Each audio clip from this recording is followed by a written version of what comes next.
नमस्कार और आप सबका स्वागत है क्रॉप प्रोडक्शन टेक्नोलॉजी सीरीज में।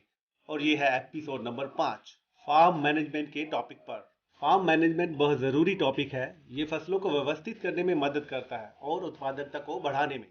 आज हमारे साथ मिस्टर आर माधवन, जो हमारी मदद करेंगे फार्म मैनेजमेंट को समझने में। स्वागत है माधवन जी। मैं बहुत खुश हूँ कि हम ये कर रहे हैं। आज हम मैनेजमेंट के बारे में चर्चा करेंगे। लोगों को आश्चर्य होगा कि फार्मिंग में मैनेजमेंट क्यों। खेती को और क्षेत्रों की बजाय ज़्यादा मैनेजमेंट की ज़रूरत होती है। मैं इसलिए नहीं कह रहा कि मैं किसान हूँ। इसे बहुत सारी मैनेजमेंट स्किल्स और मैनेजमेंट क्षेत्र की ज़रूरत होती है, जबकि किसान चीज़ों को मैनेज करने में बहुत सक्षम है, पर उनके पास ज़रूरी चीज़ों की कमी होती है कि पहले कौन सी करनी है, बाद में कौन सी करनी है। अब हम इस बारे में चर्चा करेंगे कि मैनेजमेंट में वो कौन सी चीज़ें हैं जिनका हमें ध्यान रखना पड़ेगा। सबसे पहले आपको अपना शेड्यूल, अपनी खेती के तरीके प्लान करने से एक साल पहले सोचना होगा। आप सोच रहे होंगे कि हम इसे कैसे कर सकते हैं, पर करना होगा। देखिए, बारिश हो सकती है, धूप हो सकती है या कुछ और हो सकता है, पर हमें अपनी ड्यूटी पूरी करनी होगी, जो है प्लानिंग करना और बढ़िया की उम्मीद करना। मैं इसे होमवर्क कहूँगा। हमें इसे करना होगा बेस्ट। कुछ भी हो हम सामना करेंगे, क्योंकि हम अनिश्चितताओं को नहीं जानते और हम किसान होते हुए अनिश्चितताओं के साथ खेल रहे हैं। तो हैरान ना हो, हम हमेशा से प्रकृति पर निर्भर हैं। हम हमेशा से मजदूरों से संबंधित समस्याओं पर निर्भर हैं। हम हमेशा मजदूरों पर निर्भर रहते हैं। तो ये सब मुद्दे हैं जो ये सब समस्याएं पैदा करेंगे और हम सब ये जानते हैं। फिर भी मैनेजमेंट एक महत्वपूर्ण भूमिका निभाता है। अब खेती में मैनेजमेंट से आपका क्या मतलब है? मैंने कहा, जो आप अगले साल करना चाहते हैं उसकी इस साल योजना बनानी होगी। कैसे? तो आपको एक रिकॉर्ड बनाना होगा कि आप हर रोज अपनी खेती में क्या क्या करते हैं। उदाहरण के तौर पर आज आप भूमि की तैयारी कर रहे हैं, तो इसमें आपको क्या क्या दिक्कतें आती हैं, इसके फायदे क्या क्या हैं। अपनी भाषा में अपने आसान तरीके से लिख लें। मैं ये नहीं कह रहा कि आप किताब लिखें, बस ये एक मार्गदर्शक की तरह हमारे लिए काम करेगा। अब एक उदाहरण के तौर पर आपने एक वैरायटी बनाई है। मान लीजिए आपने भुट्टे की कोई किस्म बनाई है। आप उसे उगाने की कोशिश करते हैं। अब ताकि आपको समझ आए, उसके लिए आपको उसके प्रदर्शन का रिकॉर्ड रखना होगा। जैसे जर्मिनेशन की परसेंटेज क्या होगी। मैंने 100 बीज उगाए, उनमें से कितने बीज उगे। हम इंसान हैं, हम इसे भूल सकते हैं अगले साल तक। ये आम बात है। अगर आप इसे रिकॉर्ड करेंगे वैरायटी के साथ, तो आपके पास एक रिकॉर्ड होगा जिससे आपको पता चलेगा कि आपने इतने बीज उगाए और इतने उगे, और मुझे हर 100 बीज पर इतने पौधे मिले। और आप अलग अलग ट्रायल भी ले सकते हैं और देख सकते हैं अच्छा कौन सा है, और उसकी अगले साल बिजाई कर सकते हैं। ये था एक फसल का चुनाव। अब बेचने की क्षमता। बेचने की क्षमता भी बहुत ही महत्वपूर्ण हिस्सा है मैनेजमेंट क्षेत्र का। बेचने का तरीका क्या था? पिछले साल जब आपने फसल उगाई, अपनी फसल बेचकर उससे प्रॉफिट कमाने के लिए आपको कितनी मेहनत करनी पड़ी, और आप केवल इसे मंडी में बेचने के लिए इसे ऐसे ही डाल रहे थे। आपकी समस्याएं क्या थी? अगर आप इस पर एक नोट बनाएं तो इस पर वापस आएं। अब ये समस्या है चुनाव, बेचने की और फसल के प्रदर्शन की। हमेशा अपने खेत की रिपोर्ट लिख लें। मैं कैसे लिखता हूँ? मैं एक डायरी में लिखता हूँ। एक सिंपल डायरी लें। एक दिन की कार्यकारिणी के लिए एक ही पेज प्रयोग करें। अगर उस दिन आप कोई कार्य नहीं कर रहे तो उस पेज को खाली छोड़ दें।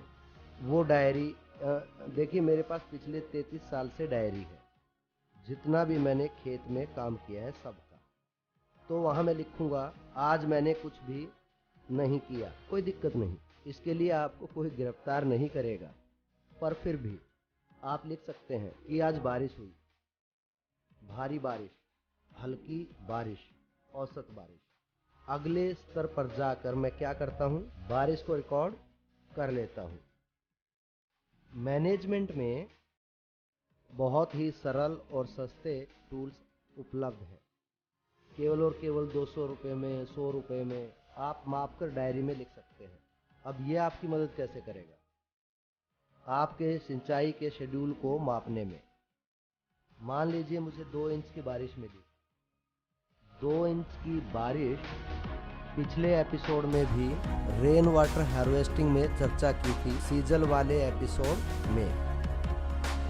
24 घंटे में अगर 1 इंच बारिश मिले तो आप 1 एकड़ में कई लीटर पानी बचा लेते हैं। अब आपको पता है नीचे कितना पानी जा चुका है, सिंचाई करनी है ये आप डिसाइड करेंगे। तो डेटा रिकॉर्ड करना आपकी मदद करेगा आपकी कार्य प्रणाली को फायदेमंद बनाने में। हमने इस पर चर्चा की एग्रीगेशन में ये कैसे ज़रूरी है। सिंचाई की योजना ज़रूरत के हिसाब से, ना कि कैलेंडर के हिसाब से। ज़्यादातर किसान दुर्भाग्यवश इस संडे को मैंने सिंचाई की थी तो इस संडे को करनी चाहिए। नहीं, आप खाते हो जब आपको भूख लगी हो, ना कि आपको हर 3 घंटे खाना ही है। अगर आपको भूख लगी है तो खाओ, वरना मत खाओ। बिना भूख खाने से क्या होता है ये आप अच्छे से जानते हैं। फसल के साथ भी बिल्कुल यही होता है। तो हम एक जैसे हैं। तो अब अगली ज़रूरी चीज़ क्रॉप रोटेशन। क्रॉप रोटेशन क्या है? क्रॉप रोटेशन एक सिस्टम है जिसमें एक से ज़्यादा फसल एक के बाद एक उगाई जाती है। उदाहरण के लिए मैंने गेहूँ उगाया, अब एक ही धरती में बार बार गेहूँ मत उगाएं। क्रॉप रोटेशन के बहुत सारे फायदे हैं अगर वैज्ञानिक तरीके से प्रयोग करें। अब उससे आपका क्या मतलब है? आप जानते हैं हमें किस चीज़ की ज़रूरत है? पौष्टिक खाने की, सालाना कम खर्चे पर, है ना? तो आप कैसे करेंगे? अनाज की फसल उगानी होगी। अनाज क्या है? गेहूँ, धान, मक्का, बाजरा, ये सब अनाज के अंदर आता है। अनाज की फसल, ठीक। तो आपने उपयुक्त अनाज बना लिया है। अब आपको प्रोटीन चाहिए। ज़्यादातर भारतीय शाकाहारी ही होते हैं। हम उनके बारे में बात करेंगे। तो हम उनको प्रोटीन कैसे दें? ज़रूर, दूध से बने पदार्थ हैं, लेकिन आप किसान होकर इस पर कैसे काम करें? दालें अहम भूमिका निभाती हैं। अब क्रॉप रोटेशन में योजना बनानी होगी कि दाल कब उगानी है। ये जगह, क्षेत्र और मौसम के लिए अलग होता है, पर हमारे शेड्यूल में सोचना होगा कि साल में एक फसल दाल की उगाई जाए। तो अगला है सब्जियां। यहाँ से आप पैसा कमाते हैं और सारे मिनरल्स आपकी सब्जियों से आते हैं। उस विंडो का अब आपको हिसाब करना होगा। अब इन तीनों को क्रॉप रोटेशन कहते हैं। पहले हम इकोनॉमिक्स पर बात कर लेते हैं, फिर हम विज्ञान पर लौटेंगे। इकोनॉमिकली क्या? अनाज की फसल उगाने में बारिश का प्रयोग कर रहे हैं और जो पानी बचाया है वो आप दूसरी फसल को दे सकते हैं। सिंचाई की तरफ ज़्यादा ध्यान ना देते हुए आपने हर विषय दोहरा लिया है जिसकी हमने पिछले कुछ एपिसोड्स में चर्चा की है। पिछले वीडियो देखकर एक बार फिर सुन लें, आप समझ जाएंगे। दूसरी फसल के लिए आप सब्जियों के साथ जा सकते हैं। सब्जियां बहुत कम पानी और एग्रोनॉमिकल कंडीशंस जो हमारे लिए सही हो। भारत में हमारे पास मौसम का बहुत ही अच्छा फायदा है। फिर इसे जाने, अच्छी तरह से जाने, उसके बाद उस पर विचार करें। केवल भारत ये कर सकता है, कोई दूसरा देश ये फायदा नहीं उठा सकता। ये बिल्कुल मुफ्त है, बिल्कुल मुफ्त।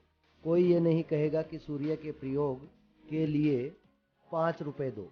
ये बिल्कुल आपके लिए फ्री है, कुछ नहीं, बिल्कुल फ्री। ये हमेशा आपके लिए है, कभी भी प्रयोग करें। और दूसरे देश सूरज के लिए रो रहे हैं, उन्हें लाइट लगानी होगी, गर्मी देनी होगी। भगवान का शुक्र, हमें ऐसी कोई प्रॉब्लम नहीं। भगवान बहुत दयालु हैं, वो इसे बिल्कुल फ्री में दे रहे हैं। रोशनी और गर्मी किसी भी फसल के लिए बहुत ज़रूरी है, बहुत ज़रूरी है, जिसको आप सस्ते में नहीं पा सकते और हमें मुफ्त में मिल रही है। सोचो, आप मैनेज कर पाओ सूरज और गर्मी को।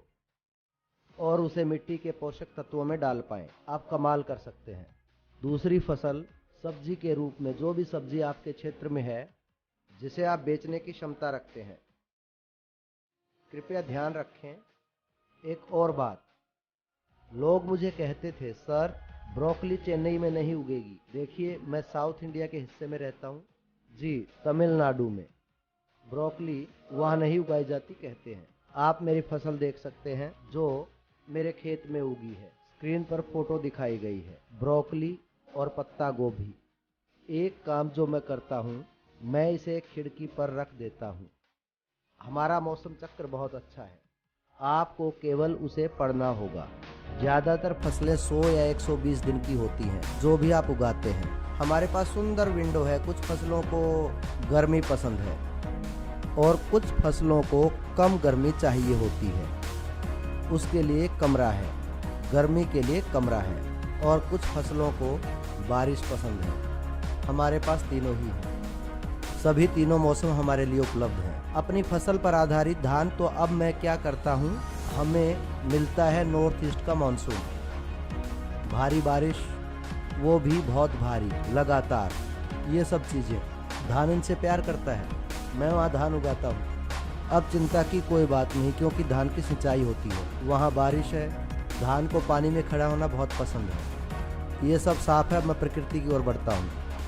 वो पल जब मौसम बारिश से सर्दी की तरफ जाता है, वो सूखा होता है, उसी समय ठंडा, मैं वहाँ सब्जियाँ बो देता हूँ क्योंकि वो मौसम सब्जियों का प्यारा होता है। बारिश नहीं, उसी समय पर सूरज भी। हम सब जानते हैं, हम इसे नज़रअंदाज कर देते हैं। सब कहते हैं उत्तरायण दक्षिणायन दो, इसका मतलब आप सब जानते हैं। सूरज का संक्रमण जो कि 15 जुलाई से 14 जनवरी तक होती है, तो ये शिफ्ट सबसे ज़्यादा और कम लाइट आवर्स देती है। तो आप चुने कि सबसे ज़्यादा लाइट आवर्स पसंद है, तो उसी समय हम थोड़ा सूरज से दूर होते हैं, तो ये ज़्यादा तीव्र नहीं होता।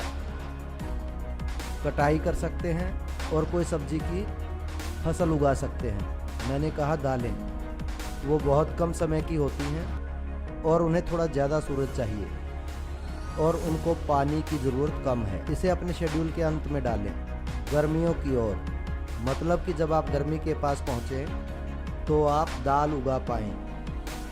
दाल, मैं अब इस पर आऊँगा कि मैनेजमेंट में 3 रोटेशन क्यों।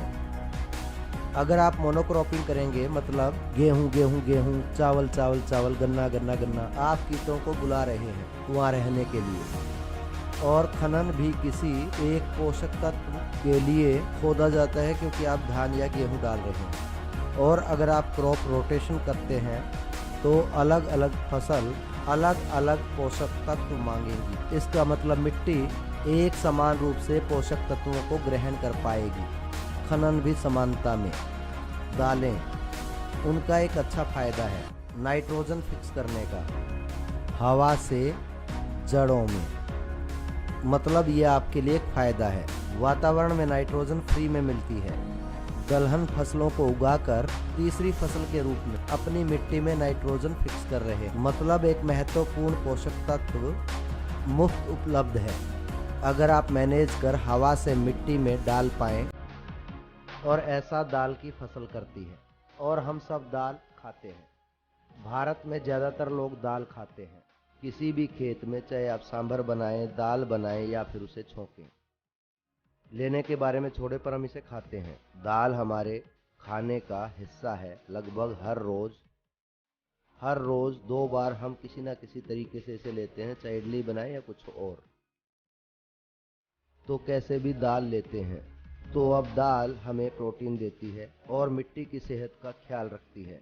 अब मैनेजमेंट पार्ट पर महत्वपूर्ण बात यह है कि हम 3 फसलें केवल भारत में ही उगा सकते हैं। तो हम इसका फ़ायदा क्यों नहीं उठाते? इसके लिए हमें केवल मैनेजमेंट का ध्यान रखना होगा। फसल के दौरान नहीं, ये इसके बारे में है। General, agronomical, economics, crop rotation का महत्व, इन चीज़ों को याद रखने के लिए। अगली चीज़ जिस पर मैं बात करूंगा वो है मैनेजमेंट फसल चक्र के दौरान। ये बहुत ही ज़रूरी है। जब फसल उगती है बच्चे की तरह होती है, बच्चे की तरह ख्याल रखना होता है। इसके 3 विंडो होते हैं इंसानों की तरह। मैं इसकी बार बार इंसानों से तुलना कर रहा हूँ ताकि आपको अच्छे से समझ आ जाए। हमारा बचपन होता है, जवानी होती है, रिप्रोडक्शन होती है और बुढ़ापा। मतलब आप एक बच्चे हैं जो स्कूल जा रहा है, खेल कूद कर बड़ा हो रहा है। आप केवल खेल कूद नहीं कर रहे, बढ़ भी रहे हैं। मतलब आपकी ग्रोथ बचपन में होती है, कुछ सालों बाद आप नहीं बढ़ते हैं, बस इतना। उस बढ़ने के समय पर मैनेजमेंट एक अहम भूमिका निभाती है। जैसे आपकी माँ आपका ख्याल रखती है, क्या आपने ठीक से खाया, क्या आप सब अच्छे से कर रहे हैं, क्या आप बढ़ रहे हैं। आपने वास्तव में देखा होगा, अपने बचपन के बारे में आप अपनी माँ से पूछ सकते हैं कि आपकी माँ हर महीने आपका वजन करती थी, आपको अस्पताल ले जाती थी वजन मापने के लिए हर महीने जब आप बढ़ रहे थे। ऐसा क्यों? सभी पोषक तत्व आपके अंदर पोषण पहुंचा रहे थे कि नहीं आपके सिस्टम में। फसल उगाते हुए आपको ये सब ध्यान रखना होगा वेजिटेटिव फेज के दौरान। अब हम इसे बचपन कहते हैं, जो कि वहाँ वेजिटेटिव है। इस अवस्था में आपको उन्हें कीट मुक्त रखना बहुत ज़रूरी है। इन सब के पीछे की सोच धरती के पर यूनिट एरिया में फसल के प्रदर्शन को बढ़ाना है। ये बहुत आसान है। धरती के पर यूनिट एरिया में फसल के प्रदर्शन को बढ़ाना। जैसे कि मेरे पास 1 एकड़ धरती है, मैंने उस 1 एकड़ धरती का इस्तेमाल किया है अपनी फसल को ज़्यादा से ज़्यादा बढ़ाने में। इसका मतलब क्या? ये सब स्टेप आपकी फसल उत्पादकता को बढ़ाने के लिए होने चाहिए। उत्पादकता आपकी चाबी है। देखिए, फसल एक सही वातावरण में वह खुद को काबू कर सकती है। बात यह है, आप उतना दें जितने की ज़रूरत है। और आम मैनेजमेंट स्किल्स के बारे में जानना होगा। हम बात कर रहे थे फसल उगते समय, मैंने कहा था वेजिटेटिव के दौरान ये कीट और खरपतवार मुक्त होने चाहिए। इरिगेशन पर ध्यान दें, सिंचाई का बहुत ही ध्यान रखना होगा शुरुआती समय में। वेजिटेटिव स्टेज के दौरान हमारी तरह जब हम बच्चे होते हैं तो हमें भागना होता है, कूदना होता है, खेलना होता है। ये बहुत ही ज़रूरी चीज़ें हैं, नहीं तो आप इंसान नहीं हैं। एक बच्चे के नाते आपको खेलना, कूदना, रोना ये सब करना होगा। शरारत भी करेंगे ताकि आपकी मम्मी आपके पीछे घूमती रहे। ये आपकी ग्रोथ का एक हिस्सा है। अगर आपकी ग्रोथ सेहतमंद रहेगी, जब आप बढ़ते हैं, वयस्क बनते हैं, अडल्ट, प्रजनन के दौरान आपका दिमाग और अच्छे से काम करता है। ऐसे ही सभी चीज़ें दी जाती हैं। फसलों के लिए पोषक दिया जाता है तो फसल प्रजनन के लिए खड़ी रहती है। प्रोडक्शन क्या है? मतलब कि उत्पादन के लिए वे तैयार है। जैसे अनाज, फल, कुछ भी वो हमें वापस करते हैं। अगर इस दौरान अच्छे से मैनेज नहीं किया गया तो कुछ नहीं होगा, बिल्कुल ज़ीरो। कटाई के समय आप कुछ भी मैनेज नहीं कर सकते, कुछ भी नहीं। तो आपको मैनेजमेंट करनी होगी बिल्कुल शुरुआत में। हमने बहुत सारे एपिसोड्स में बात की है, इसीलिए मैंने कहा था 60% भूमि की तैयारी में जाना चाहिए। पिछले एपिसोड में मैंने इसके बारे में बात की थी। मैंने कहा था हमें सबसे ज़्यादा ध्यान देना होगा भूमि की तैयारी पर। क्यों? ताकि हम अपने फ़ायदे बढ़ा सकें।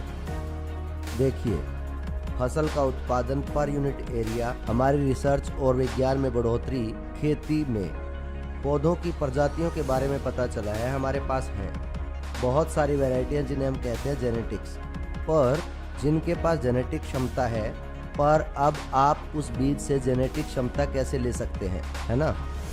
और मैनेजमेंट, नर्सरिंग क्या है? मैनेजमेंट। आप इसे कैसे मैनेज करते हैं कि बीज आपको अच्छा फल दे। एक अनाज को मुझे क्या देना चाहिए? 1000 अनाज। मैं कैसे करूं? इसको लेने के लिए क्या करूं? तो मैनेजमेंट स्किल्स शुरुआत से ही हमारे पास आती हैं। 1 साल पहले योजना बनाने से, अगले साल आपको क्या उगाना है, अगले साल कौन सी वैरायटी होनी चाहिए, इसकी योजना कैसे बनानी है, आपकी मिट्टी की सेहत कैसी थी, सब रिकॉर्ड्स अपने साथ रखिए, आप अपनी भाषा में, अपने साधारण तरीके में, जहां आप समझ सकें और आपको क्यों समझना है, ताकि आप आगामी फसलों की योजना बना सकें और उन्हें बेचने की क्षमता भी। मैनेजमेंट में आपको इन बातों का भी ध्यान रखना है। जी हाँ, मैं कीट मैनेजमेंट के बारे में बोल रहा हूँ, पर अपनी धरती को अनड्यू रिस्टिनफ्रेस्टेशन क्लोरिफिकेशन से बचाएं। अब ये क्या है? एंड्यू पेस्ट इन्फेस्टेशन, ये कुछ अजीब शब्द है और कुछ नहीं। एंड्यू पेस्ट इन्फेस्टेशन कि आप अपने खेत में किसी भी तरह की खरपतवार ना उगने दें, क्योंकि आप कीट को बुलावा देंगे कि वो वहाँ आकर रहे। आप देखेंगे कि बंद अच्छी तरह साफ नहीं है। फसल उगने के दौरान आप कुछ भी नहीं कर सकते। जब आप इसको उगाते हैं तो आपको अपनी एकाग्रता केवल फसल पर रखनी है। आपको किसी और चीज़ के बारे में सोचने का समय ही नहीं होगा। जब बच्चा घर पर होता है तो माँ के पास बिल्कुल समय नहीं होता। वो खुद के बारे में भी नहीं सोच पाती। वो इंतज़ार करती है कि बच्चा थोड़ा सा बड़ा हो और उसको आराम मिले। शुरुआत में उसको 24 घंटे उसका ख्याल रखना पड़ता है। जब बच्चा सोता है आप सोते हैं, जब बच्चा उठता है तो आप उठ जाते हैं। फसल के लिए भी उतनी ही ऊर्जा की ज़रूरत होती है।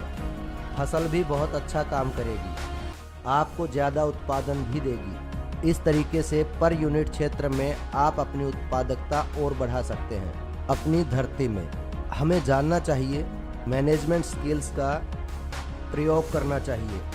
आप लोगों के सवालों से और अच्छे से समझा दूंगा जब क्वेश्चन आंसर सेशन आएगा। बहुत सारी दिक्कतें और मुद्दे होंगे कि एक साल यहाँ सूखा पड़ सकता है और एक साल बाढ़ आ सकती है। बिल्कुल, हम प्रकृति का एक हिस्सा हैं। हम प्रकृति के साथ खेल रहे हैं, ध्यान रहे। अनिश्चितता ही किसानों के लिए फायदेमंद है। इसलिए मैंने हमेशा कहा है, खेती में सबसे ज़्यादा मैनेजमेंट की ज़रूरत है। दूसरे क्षेत्रों में निश्चित है कि आज बंद है तो बंद है। खेती में ऐसा नहीं है। अनिश्चितताएं इसी का हिस्सा हैं। जितनी ज़्यादा ये होंगी उतनी ज़्यादा मैनेजमेंट की ज़रूरत होगी। बस कुछ फसलों को दिक्कत होती है बाज़ार में बिकने में। हम उन्हें फसलों के उगने के दौरान मैनेज नहीं कर सकते। दिक्कत है नमी। नमी से फंगस पैदा होती है। मतलब क्या?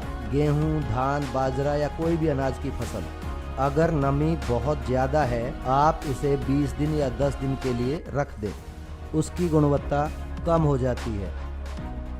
इसे समझें और मैनेजमेंट सेक्टर में इस बात का ध्यान रखें कि मेरे खेत में नमी इतनी ही होनी चाहिए ताकि अनाज की क्वालिटी हमेशा अच्छे से बनी रहे, इससे पहले कि ये किसी मंडी या बाजार में बिकने के लिए जाए।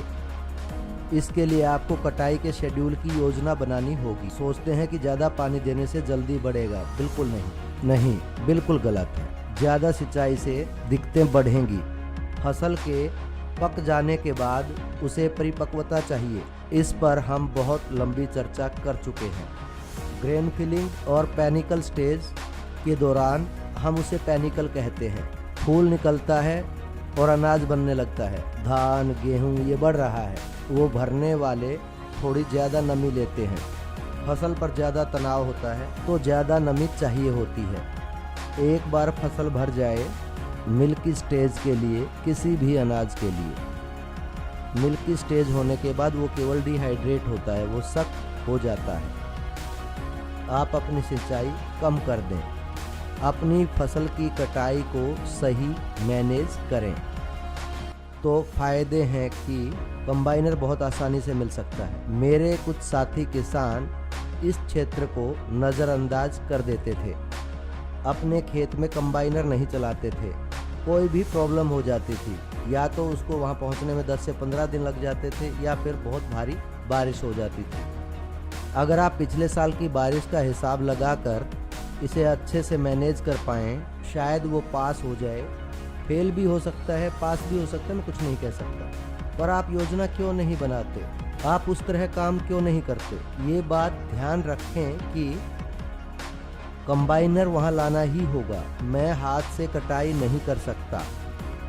बहुत मुश्किल है 20 औरतों को इकट्ठा करना। तो क्यों अपने आप को परेशान करें गेहूं, चावल, धान या कोई भी फसल काटने के लिए। अगर आप अच्छे तरीके से नमी के लेवल को मैनेज करें तो हार्वेस्टर आ सकता है। कटाई बहुत कम समय में हो जाएगी। न केवल समय बचाते हैं बल्कि फसल की गुणवत्ता भी बढ़ जाती है। ये सब मैनेजमेंट स्किल्स के हिस्से हैं जिनका आपको ध्यान रखना ही होगा। दूसरी बात, रख रखाव यहाँ आता है मैनेजमेंट के हिस्से में। हम सब उपकरणों को खरीद लेते हैं, जल्दी जल्दी ट्रैक्टर, कंबाइन ले लेते हैं, सारे उपकरण, स्प्रेयर वगैरह सब, लेकिन हर मशीन की तरह इनको भी रख रखाव चाहिए। ऐसा हम कब करते हैं? खेती के दौरान हमें छुट्टी मिलती है जब हमें फसल नहीं उगानी होती। साल में 2-3 महीने का ऑफ होता है, जगह जगह पर निर्भर करता है, पर आपके पास वो 2-2.5 महीने का शेड्यूल होना चाहिए। भारी बारिश और दूसरा है गर्मी। अब ये दो खेती के लिए बिल्कुल ठीक नहीं। इसमें आप अपनी मशीन की सर्विस कराइए, ट्रैक्टर की सर्विस कराइए, ताकि जैसे ही आप खेत में काम करने के लिए हैं आपका ट्रैक्टर एकदम तैयार हो, आपका वाटर पंप तैयार हो, आपका स्प्रेयर तैयार हो। हमारे ज़्यादातर किसानों को दिक्कत तब होती है जब वो खेत में ट्रैक्टर चलाते हैं, फिर ट्रैक्टर का कलच टूटा हुआ होता है, फिर 10 दिन आप उसके पीछे दौड़ते हैं। आपने ये 10 दिन अपने फसल के 10 दिन गंवा दिए, महत्वपूर्ण है, आपको दोबारा नहीं मिलेंगे। और इसे पहले कराते तो आपके कुछ हज़ार रुपये बच जाते, अब आपने 5,000 रुपये के करीब गंवा दिए हैं। 1,000 बचा रहे हैं 5,000 गंवाने के लिए, बस एक आम मैनेजमेंट स्किल की वजह से। ऐसे ही कुछ आपके स्प्रेयर काम ना करे फसलों के दौरान। जब आप फसल उगाते हैं तो आपका पूरा ध्यान फसल पर होता है, आपके पास इतना समय नहीं होता है कि आप स्प्रेयर लाएं, इसे नज़रअंदाज करना पड़ता है। आपको स्प्रेयर नज़रअंदाज करना होगा या फिर आपको कम स्प्रे करना होगा। ये सब आपकी उत्पादकता को कम करता है। पर अगर हम इन सब क्षेत्रों में मैनेज कर पाएँ, फसल चक्र के दौरान, जैसा मैंने कहा, बीज से लेकर पहले 35 दिन तक वेजिटेटिव मतलब ये बढ़ रहा है, फिर उसके बाद ध्यान देना होगा पौध पर, अनाज पे, फूल या जो हम खाने वाले हैं, फिर आती है मैच्योरिटी। इन 3 चीज़ों की मैनेजमेंट फसल चक्र के दौरान उत्पादकता बढ़ाने में मदद कर सकती है। हम तत्वों की बात करते हैं, वो इसे मैनेजमेंट से जोड़ता है। आपको याद हो तो तत्वों के बारे मैंने पिछले एपिसोड में आपको बताया था। कुछ ऐसे तत्व होते हैं जो मिट्टी में मोबाइल होते हैं, यानी कि वो मिट्टी में चलते हैं। नाइट्रोजन उनमें से एक है, बोरोन है। अब ये नाइट्रोजन और बोरोन, इसमें हमें क्या करना होगा? हमें इसका प्रयोग बांट देना होगा। अगर एक फसल को 1 यूनिट चाहिए नाइट्रोजन की, तो पूरा नाइट्रोजन एक दिन में ही नहीं डाल देंगे, मतलब आप खराब कर रहे हैं। ये उड़ जाता है या बारिश के साथ ये बह जाता है। ऐसी चीज़ों को मोबाइल एलिमेंट कहा जाता है। मैं कहूँगा कि इसे बांट कर लगाएं, केवल 5 या 6 लें बजाय कि पूरा एकदम डालने के।